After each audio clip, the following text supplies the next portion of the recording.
Okay, so my camera only films around 10-20 minutes and then it switches off automatically. I switch back on. Okay, so I was talking about this book, Think and Grow Rich by Napoleon Hill.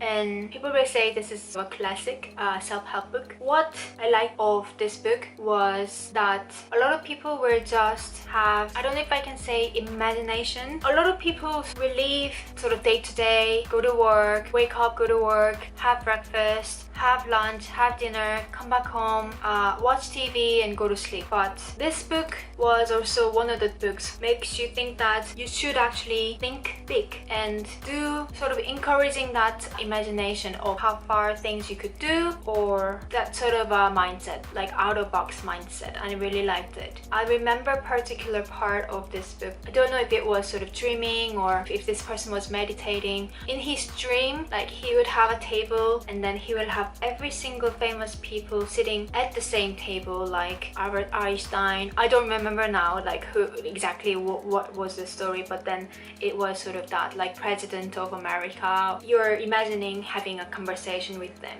For me personally, I think it's very important that you, how can I put this in the right way? I think it's important that you have that capacity of imagination. When you're a kid and you ask them what do you want to be when you grow up, and they will say, oh, I want to be a president of their countries. And as you grow up, you will see very few, if not none, of a person who you know they want to become a president when you ask what they want to be in the next 5-10 years. It's sort of that mindset, not for everyone to become president or anything like that, but personally I do think that imagining yourself and envisioning yourself, thinking to yourself and preparing for whatever that you want to achieve in the future. And in that sense, I did like this book. I do recommend it. Okay, now next book, 4-Hour Work Week. So this book is a little bit torn now. Rob, my husband, was reading this book not long ago. He was very inspired by. I did read this book a while ago, I think around the same time as when I was reading this book. Again, very interesting idea. If you're a person who reads a lot of books, probably all of these books have been a bestseller in their time. Okay, my camera switched off itself again. Okay, so I am going to restart again. Where was I? I believe I was talking about this book, which is number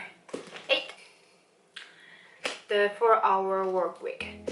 So this book is by Tim Ferriss, by the way, Timothy Ferriss, and he is actually on YouTube too. I can link him down below so you can check him out too. So this is about how you could be successful, if you will, but you don't really need to go this Monday to Friday 9-to-5 job, in a nutshell. But what was really great about this book was that he had so much information in this book, so much. That was really fantastic, and probably a few cases where he's explaining about his journey, how he did it, but with a vast resources sharing. So I definitely do recommend this book if you haven't read it yet. So this is it, and the next book is The Everything Store. Okay, so The Everything Store is this one by Brett Stone. So I did read this book through really, yeah, like page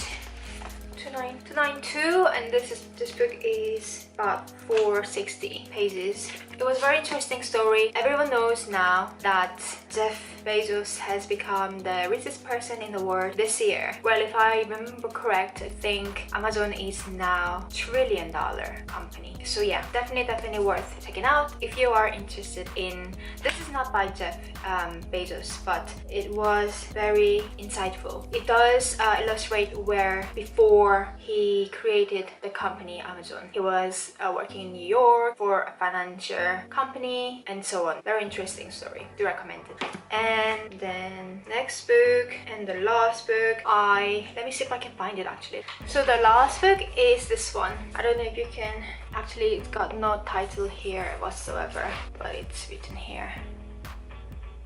Can you see?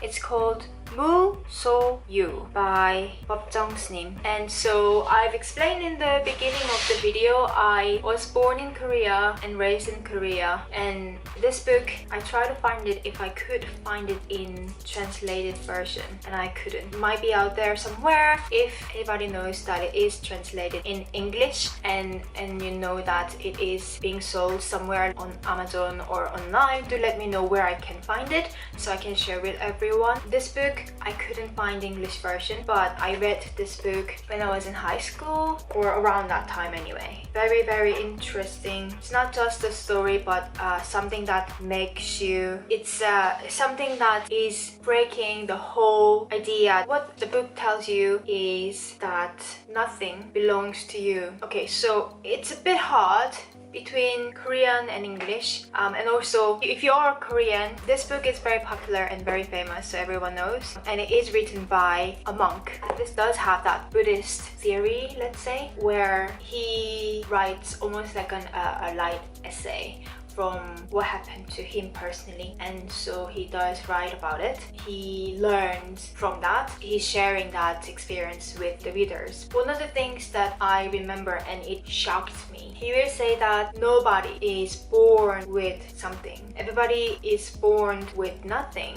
And so everything in the world doesn't belong to you. You borrow it while you're living the world, and then at the end of your life, everything that you own will go back to other people's use, if that makes sense. And it's a big, very, very big idea. It makes you think, and it makes you feel humble as a human being, because it is true. If you think about it, everyone is born with nothing. They don't born with sunglasses on, or they don't born with books in their hand. You born with nothing, and then whatever you say, oh, this is my camera, oh, this is my hair, I guess hair grows from me anyway, oh, this is my clothes, or, but then at the end of the time, when you're gone from the world, this is not yours anymore. If you think about it that way, in that perspective, I think the word and the whole purpose of living, the appreciation of things, will change. So if you do know where you can find the English version